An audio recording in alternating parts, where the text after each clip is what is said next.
Shuti abadukurikiye bari mu gihugu cyacu, abadukurikiye bari ku migabane itandukanye y'isi, twongeye kubaha ikaze.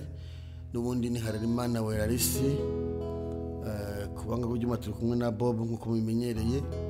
Dushimiye abantu badusengeye, dushimiye abantu abadutera inkunga, baduha inama nziza, bakora subscribe, bakora share, bakabona ibiganiro byacu, bakora share, bagasharinga abandi. Imana ibamugisha, ndavuze ngo Imana ibishimire. Dushimiye kandi abantu babanye natwe ku munsi wa gatatu. Tumaze iminsi dufite ibihe byiza mu rukiri kwa gatatu, kandi ndazi ko hari abantu benshi bakira ibikomere, abantu benshi Imana iruhura nabyo. Tubishimiye Imana. Dushimira abantu dukurikiye bari mu Bubiligi, dushimira dukurikiye bari muri Amerika, mu Faransa. Ndabizi ko mudukurikiye muri benshi. Imana nishimwe. Uni wa mwanya n'umundi isaha yo gukira ibikomere ku buzima bwawe. Hari ibikomere wagize utewe n'imiryango, hari ibikomere wagize utewe nuko wisanze. Yesu ni we ukiza ibikomere. Yesu ni wenyine uvura ibikomere. Hari ibyo wagize utewe na fiance wawe, hari ibyo wagize utewe n'ababyeyi bawe, ariko muri Kristo tujya tubasha gukira ibikomere.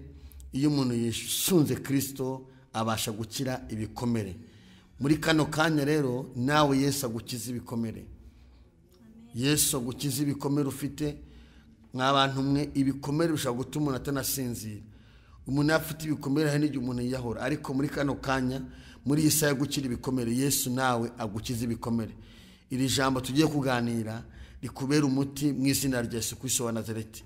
Hari impamvu twicaye hano, wowe udukurikiye uri ku migabane itandukanye y'isi, hari impamvu Yesu agukiza ibikomere. Reka dusenge twinjire. Murabizi ntago njya dutanga ijambo ry'Imana tabanje kuramya, kurimbira Imana. Murabizi ko mbikunda. Nanguhaye ikaze, dufatanye duhimbaza Imana, kandi turazi ko hari impinduka uzabona ku buzima bwawe. Mana, mu izina rya Yesu Kristo, uri Imana y'ububasha, uri Imana ikomeye, uri Imana ifite imbaraga, uri Imana ifite ubutware. Waravuze ngo abarushe n'abaremerewe baze bagusange urabaruhura. Umuntu wese udukurikiye hano kuri gusengerwa ahabwe umugisha nawe. Imbaraga z'Imana zimubeho. Hari abadukurikiye live, Mwami, hari n'abazumva bazatwumva nabo babona impinduka ku buzima bwabo. Ndasenze kugira ngo umwuka w'Imana ganze abadukurikiye bari mu gihugu cyacu, abadukurikira bari muri Amerika, abadukurikiye bari mu Faransa, abadukurikiye bari South Africa. Ndazi ko abadukurikiye ari abantu batandukanye. Mwami, ndavuze ngo buri muntu wese ahabwe umugisha nawe, kandi imbaraga z'Imana zibohore buri muntu wese. Ubwiza bwawe buganze, igitinyiro cy'Imana cyo kuri muntu wese. Tuguhaye ikaze Mwami, ngo wabe natwe muri byose, mu izina rya Kristo wa Nazareti. Amen.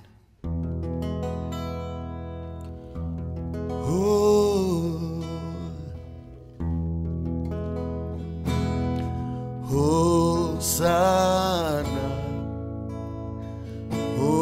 Hosanna, Hosanna. Hashimwe izina ryawe Yesu. Hosanna, Hosanna, Hosanna. Hashimwe izina ryawe Yesu.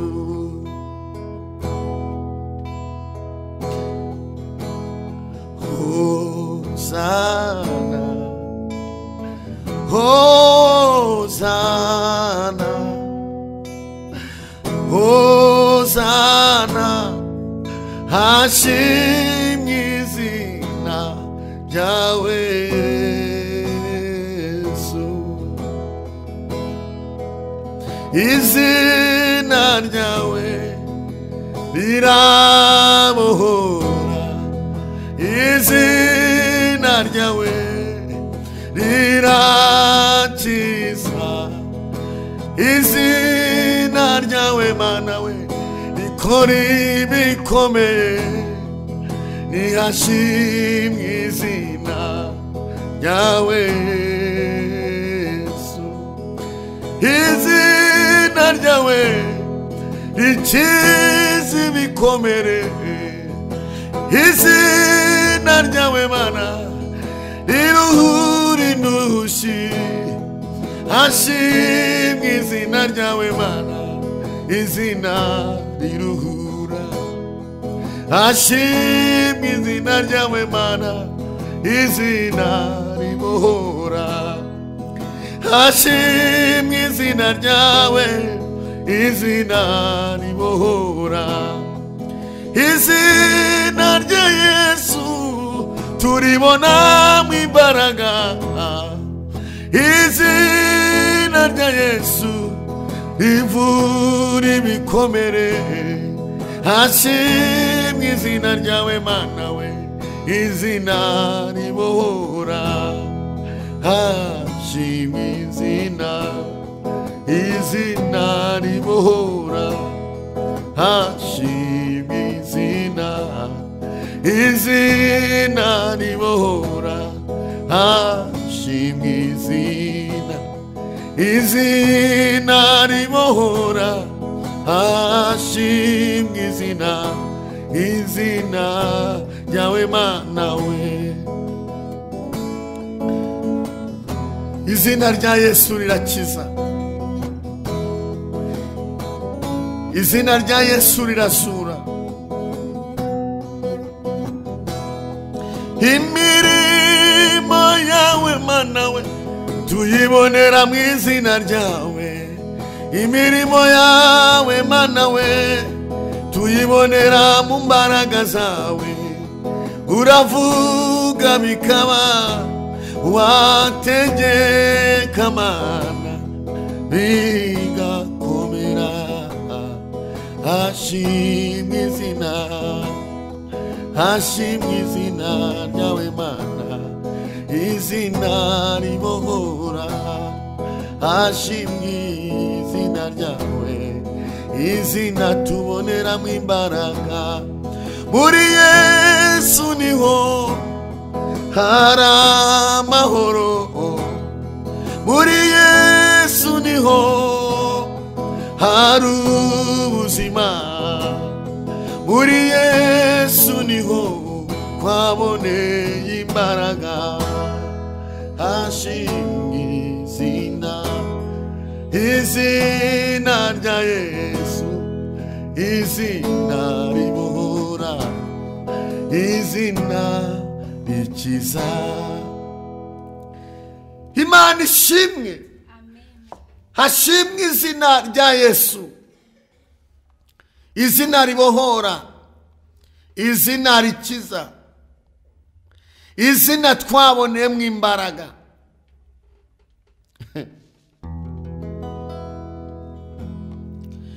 Nuwa mbere Yesu, nuwa mbere, nuwa mbere yamaye amahoro, nuwa mbere, nuwa mbere Yesu, nuwa mbere, nuwa mbere yamaye amahoro, nuwa mbere, nuwa mbere mwami, nuwa mbere, nuwa mbere yamaye amahoro, nuwa mbere, hakiza indwara wo mwami, nuwa mbere, nuwa mbere yamaye amahoro, nuwa mbere, hatkura ku cyavu wo mwami, nuwa mbere, nuwa mbere yamaye amahoro, nuwa mbere yamaye amahoro, nuwa mbere, nuwa mbere Yesu we, nuwa mbere agira neza, nuwa mbere aratabara, nuwa mbere, nuwa mbere, aye nuwa mbere Yesu, nuwa mbere, nuwa mbere yamaye amahoro, nuwa mbere, nuwa mbere Yesu, nuwa mbere, nuwa mbere yamaye amahoro, nuwa yamaye amahoro, nuwa mbere, iyo nuwa mbere, nuwa hagira neza, nuwa mbere Yesu, nuwa aratabara, nuwa mbere, ayi nuwa nabonye n'uwa mbere, oh n'uwa mbere, umwami mwiza n'uwa mbere, mu bakomeye uwo mwami n'uwa mbere, n'uwa mbere yamaye amahoro n'uwa mbere, mu byaremwe byose n'uwa mbere, Yesu n'uwa mbere yamaye amahoro n'uwa mbere, komera nawe ngusaka umushaka nza kunyura uwa mbere, n'uwa mbere yamaye amahoro n'uwa yamaye amahoro n'uwa mbere, oh n'uwa mbere, Yesu n'uwa mbere, n'uwa mbere, mami we n'uwa mbere, Imana ishimwe, n'uwa mbere, rukuri n'uwa mbere, n'uwa mbere, n'uwa nushaka ufashe n'uwa mbere, n'uwa mbere ku buzima bwanjye bwose, n'uwa mbere, Mana ya uruwa mbere, uruwa mbere, nami uruwa mbere, uruwa mbere, Papa uruwa mbere, uruwa mbere, Mama we uruwa mbere, uruwa Jehova Rafa uruwa mbere, uruwa itare we uruwa mbere, biririmba muri byose uruwa mbere, Imana ishimwe uruwa, Mama we uruwa, yayo uruwa, narakubonye uruwa mbere,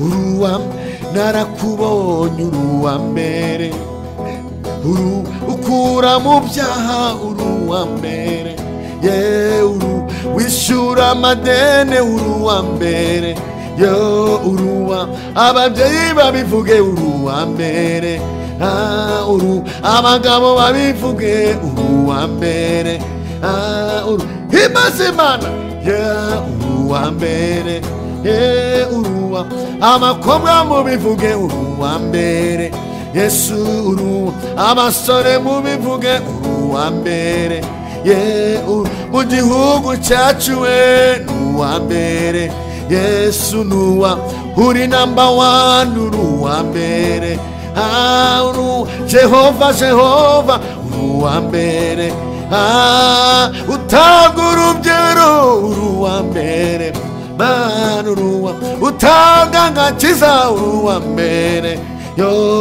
uhoza amarira barira uruwa mbere,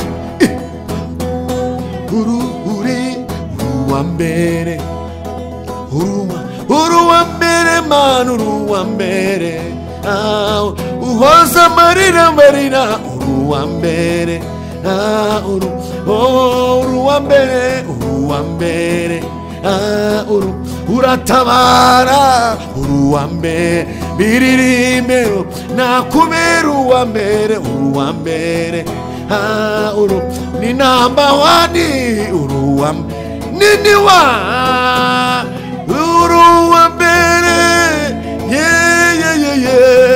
Jehova Rafa uruwa mbere, Jehova Shama uruwa mbere, Jehova Jire uruwa mbere, Baba wa milele uruwa mbere, isi yose kuririmbe uruwa mbere, uruwa mbere, Mana we narakwiboneye uruwa mbere, Imana ishimwe.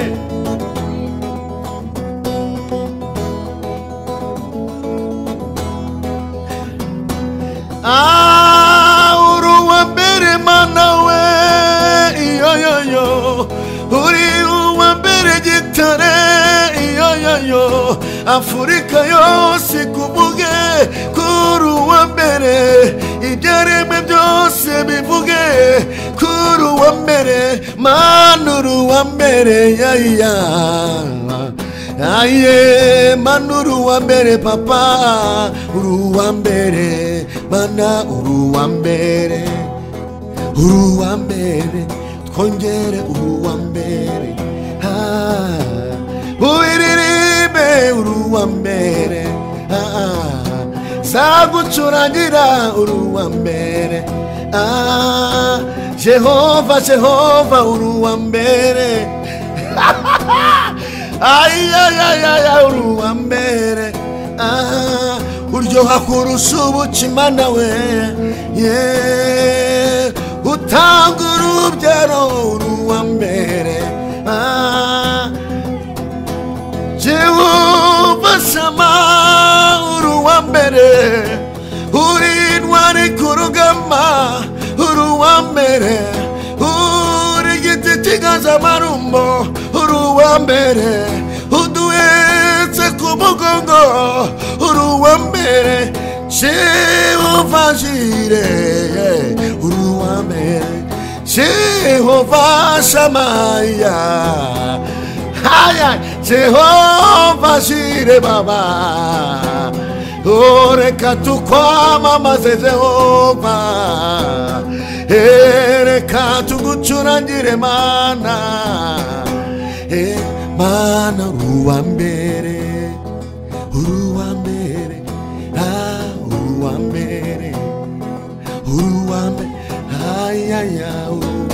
Imana ishime nawe biririmbe uruwa mbere nukuri waturinze covid Mana we uruwa mbere waturinze indwara z'ibyorezo uruwa mbere Mana we waduhaye amahoro mu gihugu cyacu uruwa mbere abari staff uri kamwese mu mujyi uruwa mbere uruwa mbere uruwa mbere uruwa mbere Mana ushime kuri uwa mbere uhabwe icyubahiro kuri uwa mbere ni wowe wa mbere mu byaremwe byose nta na kimwe kitaremye nawe ibintu byose uri uwa mbere ubukire icyubahiro uri uwa mbere mu bwiza uri uwa mbere mu bwenge uri uwa mbere mu butware uri uwa mbere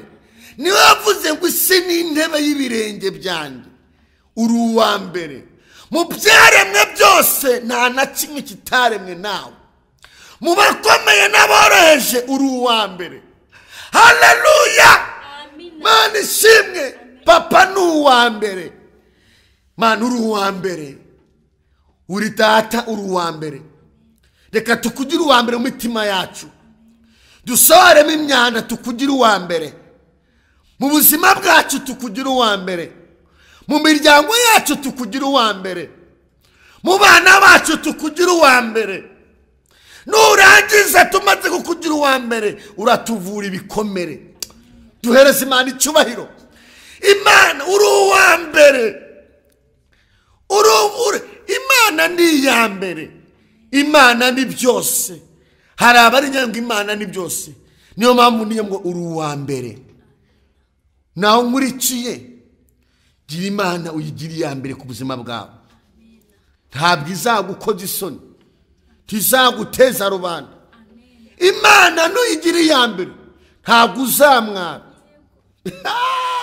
Imana nuyigira iya mbere izamwaza abavuze ngo uzamwara takosika Mana Imana nuyigira iya mbere izasenya imisozi ku buzima bwawe Imana nuyigira iya mbere izakugara agaciro wabuze Imana nuyigira iya mbere mu buzima bwawe abantu bazagushakisha papa uri uwa mbere niba wifuza gukira ibikomere fata Imana ugira iya mbere mu buzima bwawe muri isaha yo gukira ibikomere fata Imana uyigira iya mbere mu buzima bwawe ibikomere urahita ubikira tawakosika mandore bori ya mandore pa muri isaha yo gukira ibikomere fata Imana uyigira iya mbere mu buzima bwawe Imana nuyigira iya mbere mu muryango wawe umuryango uzakwemera batakwemeraga bazavuga ngo dufite umwana Imana nuyigira iya mbere muri famiye yawe bari baragutaye bazakugarukira Bibiliya yavuze ngo bazabagarukira ntimuzabagarukira Imana nuyigira iya mbere izakugira umutwe ntizakugira umurizo haranditse ngo nzabagira umutwe sinzabagira umuri. Imana twayigize iyambere idukiza ibikomere ikatugira umutwe. Imana uri iyambere, uri number 1. Haleluya. Ndakwifuriza kugira Imana iyambere mu buzima bwawe. Urifuza kuba udasanzwe, Imana yigira iyambere. Uza kubahwa, fata Imana mu buzima bwawe ugira iyambere. Urifuza kuzagira ahazaza hawe heza ejo bundi, Imana yigira iyambere mu buzima bwawe. Urifuza kugira igikundiro, fata Imana ugira iyambere mu buzima bwawe. Urifuza kuzashaka neza, fata Imana ugira iyambere mu buzima bwawe.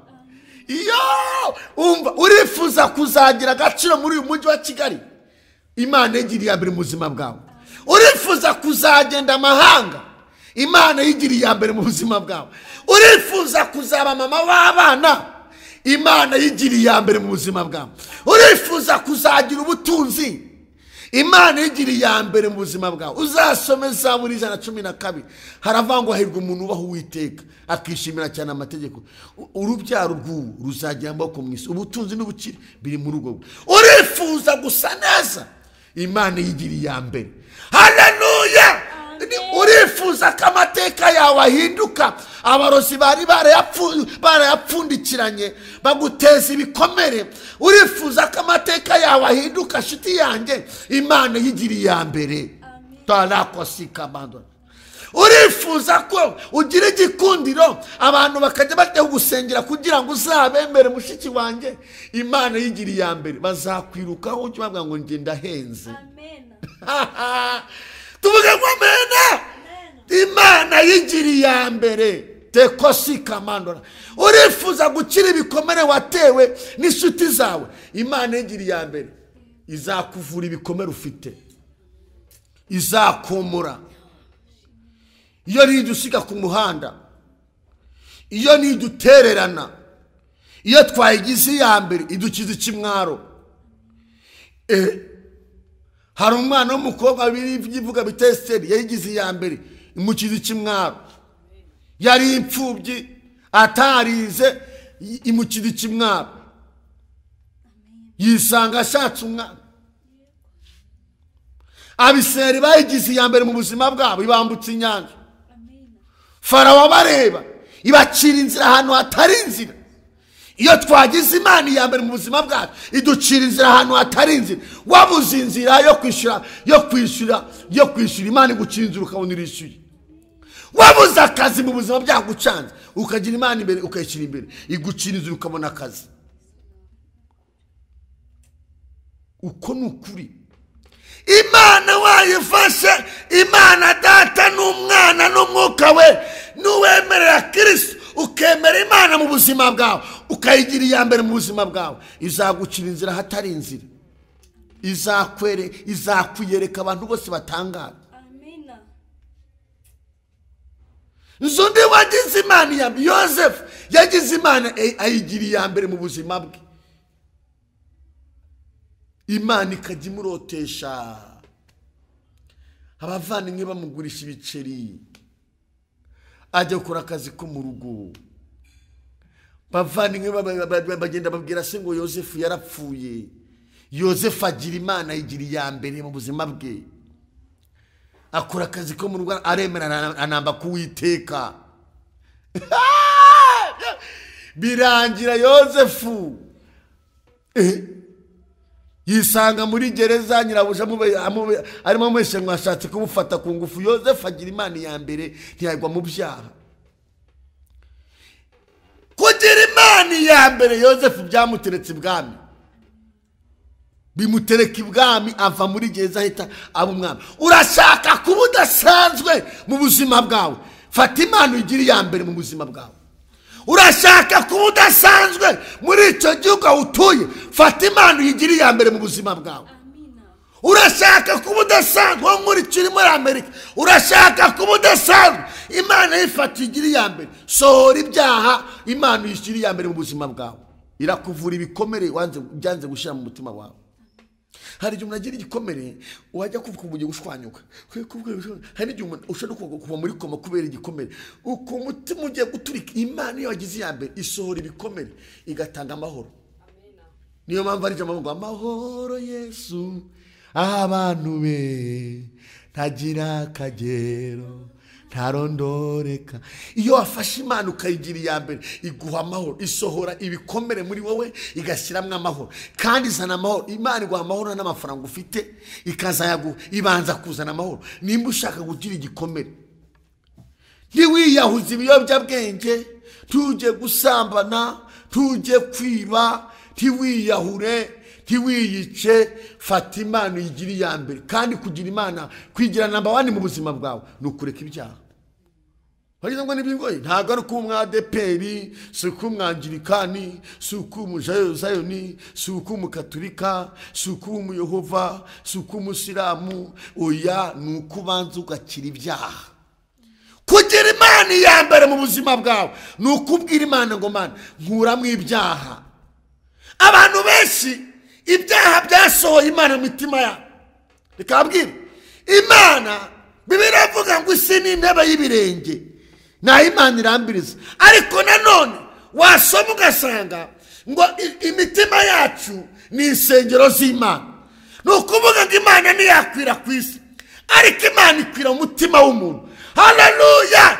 Imana ntabwo yakwira ku isi. Igitangaza kiragwira.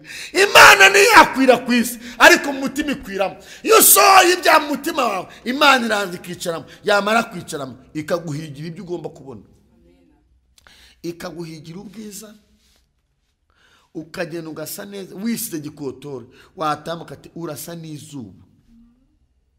Wakambara akenda guze 500, ngo uwo mwenda wuguriye ko henze kurusha indi myenda yose, kandi waguza n'umuntu ukuzunguza. Ayiwe, wakambara inkweto waguze cyangwa ati inkweto banzi guhumbi 800, kwabuze 20. Ibintu byose Yesu agenda abisigiriza. Duhereze Imana icyubahiro. Imana wayigize iya mbere. Utuntu twose ugura agasaka agura 1000, umuntu yaratiye saka kuri 70. Ayiwe mama we, nkiyi ngiyi ko tutirasaka ihenze baho. Yewe, ibintu byose Yesu, urashaka kuba mwiza, urashaka kugira agaciro, urashaka kwemerwa, urashaka kuzabona ijuru, urashaka kuzatabarwa muri iki gihugu. Gira Imana iya mbere mu buzima bwawe, kandi kwigira iya mbere mu buzima bwawe biroroshye. Ni ukwire kuri ibyaha.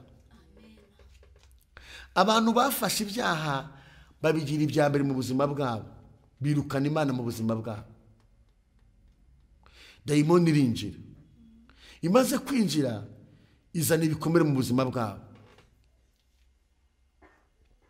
Ariko uyu mwana ndaje nkubwire ngo sohora ibyaha mu mutima wawe, ibikomere birakira. Haleluya! Imana yigiriye iya mbere. Imana nuyigiriye iya mbere, ibyakunaniye bizakunda. Imana nuyigiriye iya mbere, ibyo ubona bidashoboka ku Mana bizashoboka. Amen. Ndakwifuriza kugira Imana iya mbere mu buzima bwawe. Reka nkubwire, hari ijambo ry'Imana riri mu gitabo cy'Imigani. Uzarisoma ibice 22 ku murongo waho uzahasome. Hari ijambo rikomeye ku murongo waho 30. Hari aho nta bwenge cyangwa ubuhanga cyangwa inama byabasha kurwanya Uwiteka. Imana nuyigiriye iya mbere izakuvura ibikomere. Imana nuyigiriye iya mbere izakurwanirira. Imana ishimwe. Hari ijambo ry'Imana uzasoma ijambo ry'Imana muri Yesaya, igitabo cy'umuhanuzi Yesaya, ibice 26 ku murongo wa 11. Hari ijambo rivuga nk'uko ubutaka bumera umumero, nk'uko umurima umeramo imbuto zuhinzwemo, niko Umwami Imana izameza ishimwe imbere y'amahanga yose. Imana nuyigiriye iya mbere izameza ubumero. Ubumero ni ikintu Imana imeza, nta muntu wagite, ni igitangaza Imana igukorera. Abantu bari kuvuga ngo arasebye, Imana igatimeza igitangaza. Amen. Abantu bari kuvuga tumva cyamunara iramuhitanye, Imana igahita imeza ubumero. Mu gitondo ukajya kwishyura ideni, nta mafaranga wari ufite. Niko Imana igimeza. Bibiliya ngo niko Imana izameza ishimwe, imeza gukiranuka, ikameza n'ishimwe imbere y'amahanga yose. Amen. Haleluya! Imana nuyigiriye iya mbere izakumereza ubumero. Kandi inshuti yanjye ukeneye ubumero muri ino minsi. imana izakumereza ubumero, ikumereza ishimwe, ikumereza igitangaza. Wari uri muri kurira, ubona imana ihindura amateka yawe. Imana ndakwifuza kwigira iya mbere muri iyi si yo gukira ibikomere. Ibikomere bizanwa n'iki? Iyo umuntu yabuze ubumero arangwa n'ibikomere, ariko imana ikumereze mu izina rya Yesu. Imana ijya imeza. Nduza abantu imana igiye kumereza. Takosika mana, ndabona abantu imana igiye kumereza. Ya baba, imana igiye kukume. Imana ijya imereza umuntu ahantu hatari inzira, imana ikahashyira inzira. Ndabona abantu imana igiye kumereza. Haleluya, ndabona abantu imana igiye kumereza. Hari abakobwa imana igiye kumereza. Ngo ryakurengeyeho, ababivuga nibo ryarengeyeho ntiryakurengeyeho. Hari ubumero bw'Imana. Ngo uzaseba, abakunegura nibo bazaseba, wowe ntuzaseba, uri kumwe n'Imana. Ngo uzaruha, abavanguza niba umuruhu uzafata, wowe ntabwo uzagufata. Imana izabana nawe. Ngo uzatoragura amasashi muri Kigali, ntayo uzatoragura, uwabivuze niwe bizagarukira. Iyo ndafashijwe ngo uzirukanka ku musozi, ntabwo uzirukanka. Umurozi wifuza ko wirukanka niwe uzirukanka, wowe ntabwo uzirukanka. Takosika mandolayi.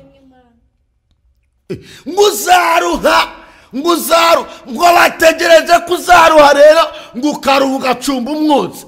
Abakwifuriza kuruha nibo bazaruha, wowe Imana izagutunganyiriza ameza mu maso y'abazi bawe. Abifuza kuruha niko Umwuka w'Imana mbwiye, ntibazigera bakubona warushye, kuko Imana yo mu ijuru ukwifuriza ikibi niwe kigarukira, kandi kimugarukira wowe watabawe. Ibyo bifurizaga Dawidi byamusohoyeho. Ise yifuzaga yuko Dawidi azasazira mu ntama, ise yanga no kumuriha amashuri, mbese byamusohoyeho. Abifuzaga yuko Dawidi ahera mu ntama nibo bamufuza ati, mwami wa Isirayeli Dawidi wadufunguriye. Bagate umwana wacu baye umwana, nanjye uzanyibuke. Cisha make uwo muntu uri guha iminsi yo kuruha, hari ikintu Imana yamuvuzeho. Amen. Dewa kosikama, cisha make.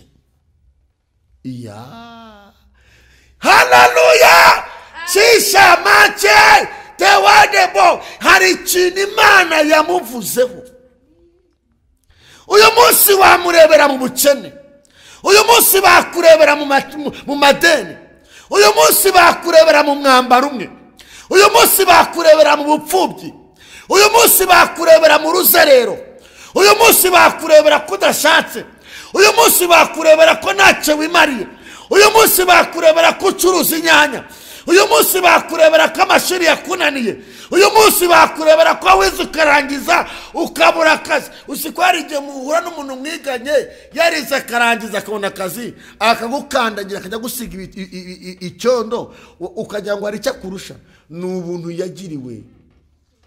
Ejo nawe uzamudepasa. Ndagutangariza ubuhanuzi ko uzi icyo gikomere. Uzigwa n'umuntu ati sha wanije amafaranga 500 ngo ariko ngo niko ngo wazashatse akazi nawe tugashaka muri he. Oya, ni ubuntu wagiriwe. Amen. Nduza abantu Imana ikuyeho ikimwaro. Amen. Tapo ere. Ndagira ngo nkubwire ngo muri iyi saha yo gukira ibikomere hari ikimwaro umaranye igihe Imana ize kuvana ku buzima bwawe. Amagambo ntuyaha agaciro, urucanege nturuha agaciro, ibitutsi ntubiha agaciro.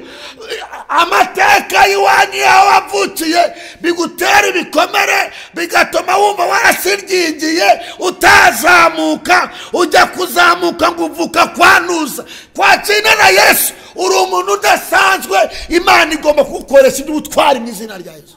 Dope ene kosi kamandora. Urudasanzwe.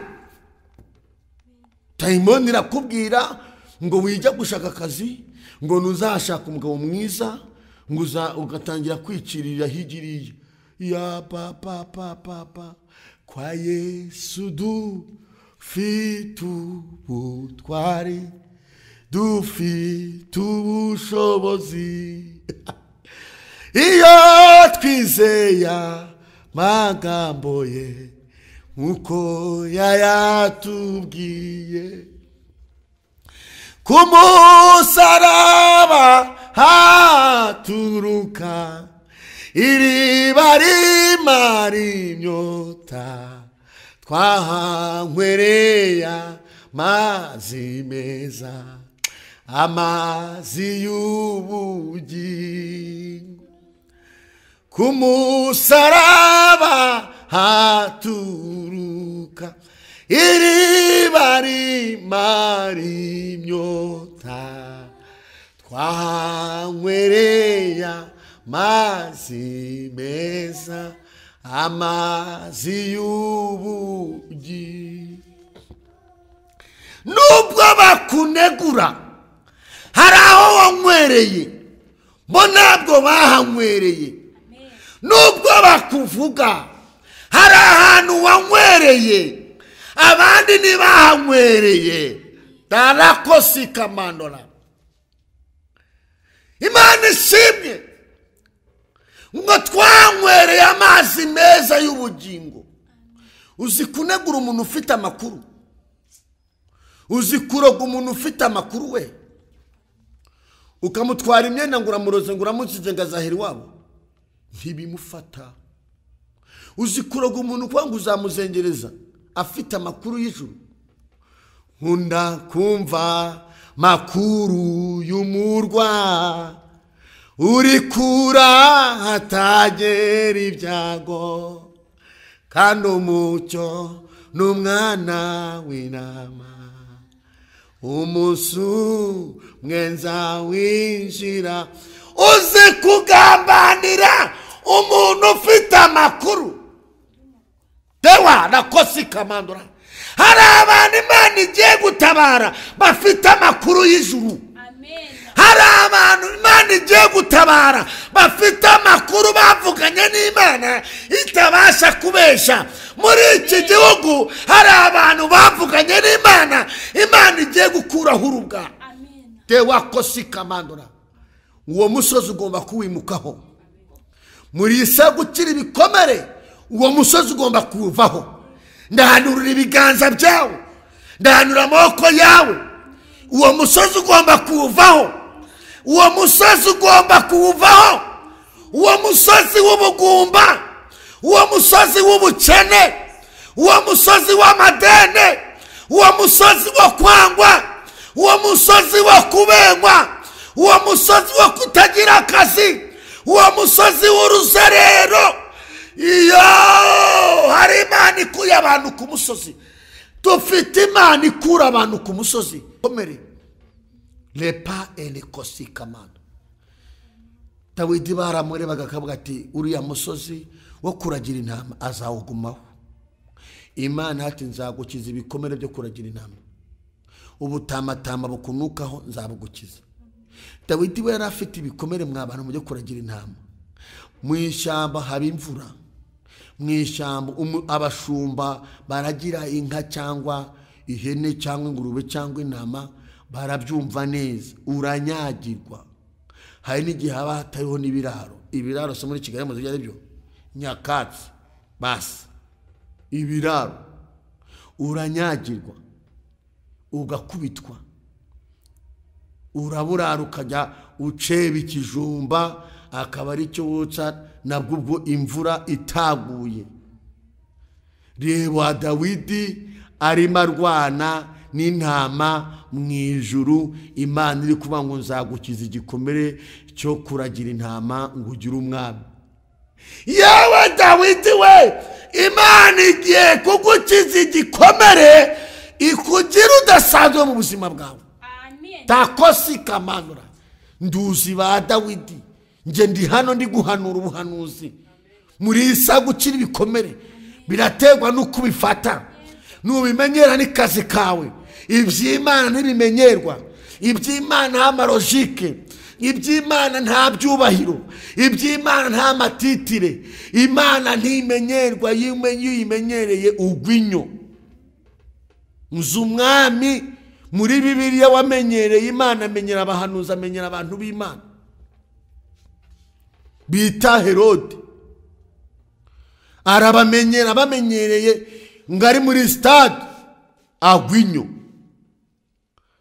arimo akoresha inama, abadamu baravuga ngo none harimo aravuga nk'Imana, ahita Imana imukumbanya agwinyo. Nta muntu umenyera ibintu by'Imana. Iyo ubimenyereye urakenyuka, iyo ubimenyereye iragucyura, naho baguha ibinini, naho wajya hehe, naho wajya kwivuza he, iyo yamaze kurakara iragucyura. Nduzi umuntu Imana ikuyeho igisuzuguriro.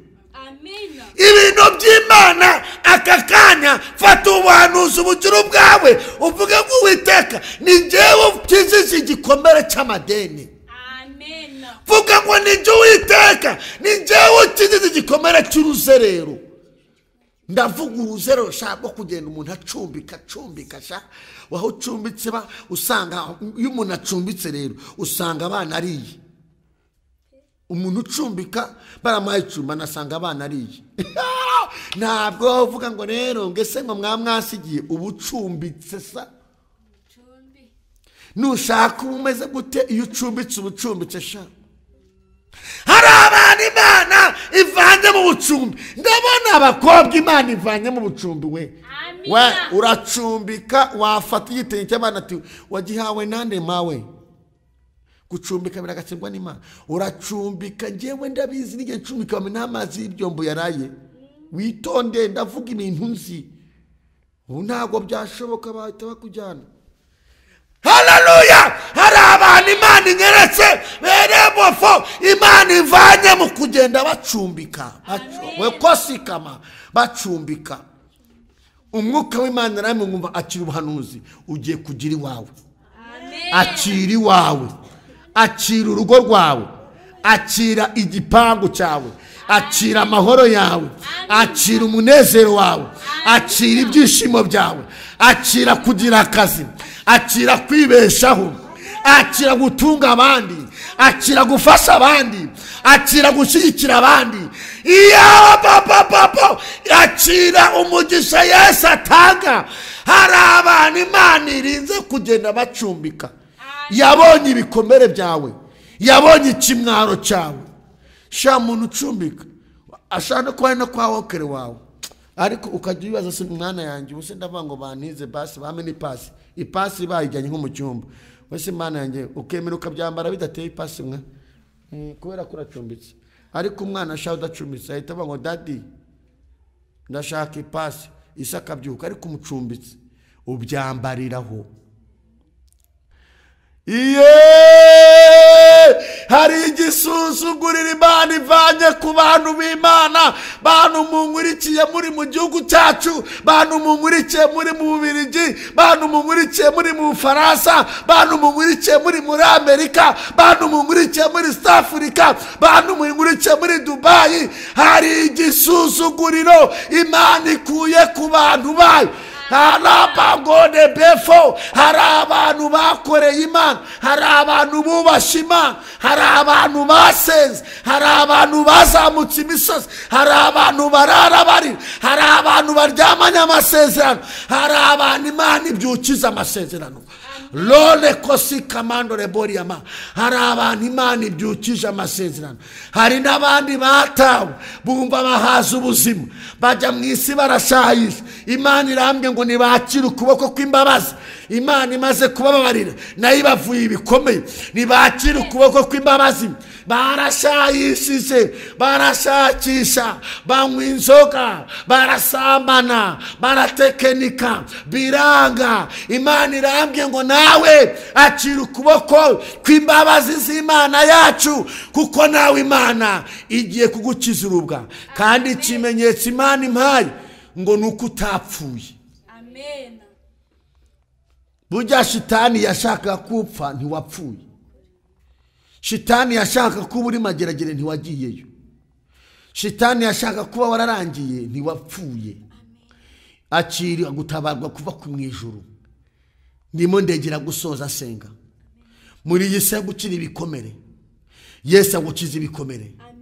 Iyo Yesu adukije ibikomere tujya mu nzu y'Imana tugashima. Tuhamagara abakozi b'Imana tugashima. Iyo umuntu yakize ibikomere umukozi w'Imana ashaka gushima Yesu. Yesu yagije ibikomere. Yesu nagukiza ibikomere uduhamagara ushima Imana uvuye ngo Yesu yagije ibikomere kandi Yesu yagukiza ibikomere. Haleluya! Yesu aje kugukiza ibikomere. Ibikomere wagize Yesu aje kubigukiza. Ni Imana y'amasengesho, ni Imana ikomere, ni Imana iruhura, ni Imana izura, ni Imana ikora. Yo mbonye umuntu umuhungu yabenze aramubwira ngo ntago byavamo, agiye kukwifuza sana sana. Agiye kukwifuza ajya bango none se shu twahura tukaganira none se basi wamana umwanya mutoya uzamubwire ngo buretse gatima intunganyiriza meza. Uzamubwire ngo nyorohera naguhaye umwanya ntiwaha agaciro. Tujye tumenya kwiha agaciro di. Iyo umuntu umuhaye umwanya akawupfusha ubusa, wubaha Imana, uramubwira ngo se wowe mfura se nawe umuherezi. Papa afite ifura, afite n'abaherezi. Umuntu nakuvuga ngo akabona gusuzuguza mwe ntabwo ari wowe fura, sinawe muherezi. Isi yose papa afite abantu. Haleluya! Kandi Imana ikuzanira uwo batafungwa n'uzumitwe ku nkweto ze. Ubu ufite uhembwa 1,100, Imana yazana ikazana uhembwa 500. Ubwo uhembwa 500 yahora n'ihembwa 1,100. Imana irakwimanye kandi Imana ikuvuye ibikomere. Yewe data we! Yo nduzi umumama warusebye agiye kuruvamo ngo aho umugabo umwanya kubera ko atabyara. Imana igiye kukugira mama w'abahungu n'abakobwa. Amina. Kuma muri ugo rugo. Nduzi umupapa byacanze waruni mafashakira ngo arebe uburyo yatekenika ngo ajye gukorera hanze. Tuzi umutima Imana igiye guca inzira. Hari umusore ndi kubona byaramucanze ibintu byose arakora bikanga. Umubaza ishusho y'ahazaza ntawe yabona byaramucanze, arareba akameze nk'umusazi. Tuzi Imana irakwimanye. Garukira Yesu. Yakosikama ubuhanuzi n'ubwawe. Byaramucanze ku buryo nawe aravuga isi yaranyanze, ntabwo isi yakwanze. Yesu aracyagukunda. Ndajya ngusengera. Nduzi umuntu birukanye ku kazi ashaka n'icyo gukora biranga. Umwuka w'Imana arambwiye ngo imiti bari barashize mu biganza byawe Imana yikuyemo, Imana ikinguye imiryango. Nduzi umuntu ufite business Imana itanze umugisha muri business ze. Iyo mishinga yawe Imana yiteye inkunga. Dobe elefa. Wowe uri mu kazi Imana iguteye inkunga. Wowe uri gupanga iby'akazi Imana iguteye inkunga. Wewe wabwiye Imana ngo Mana ndifuza guhagurukana nawe ukamana nanjye, Imana iguteye inkunga. Inkunga ya mbere iguteye ni y'uburinzi kugira ngo amashara kuriho bataguhitana. Ufite ba Yuda babasha guhitana ariko Imana ibanye nawe mu izina rya Yesu. Imana ikurinze ba Yuda ku buzima bwawe. Kama nduzi umuntu rwose mu byo akora kubera iterambere rye n'ukuntu ari kugenda Imana imugira neza. Amashari yarahagurutse, abagambana, impapuro mimbano, ibici. Imwuka Imana ngo komeza. Ukurwanya n'uwo wasize, uwagusize ntabwo akurwanya. Witinda kuwagusize mu izina rya Yesu. Hanga amaso Kristo. Haleluya! Witinda ku muntu wagusize. Ukurwanya n'uwo wasize. Naho uwo wasize ndasenze ngakubera ikiraro cyo kugera hamaze kugira mu izina rya Yesu. Wowe wasize nagakurwanya, uri murarwanywa nabo wasize. Ubati iyo ngiyo Imana irakwigira neza, iguhera visa, iguha ibyangombwa. Wabona no wasize urangiza kwiga, uri kubana no wasize ubona akazi none hagurutse ari kuzinga. Uri murarwana no wasize mu cyaro ukabonebere umujyi wasenge no mu cyo cyaro ahuri ko Imana yagwera umugisha ugareka kuri uri gutongera abantu b'Imana kwa jina la Yesu. witekenika, curuza ibirayi aho ngaho, curuza ubunyobwa aho ngaho. Uvuga umwuka w'Imana mbwiye,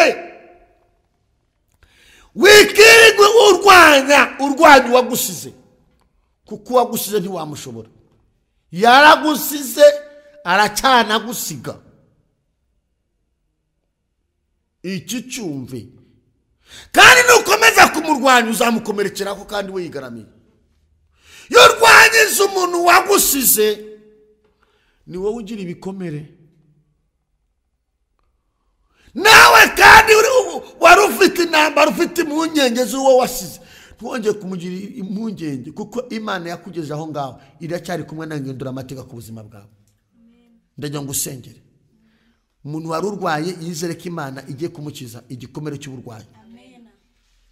Umuntu wari ufite ideni, yizere ko Imana igiye gukora igitangaza ikamukiza igikomere cy'ideni. Umuntu bari basohoye mu nzu, yizere ko Imana igiye kumukorera igitangaza.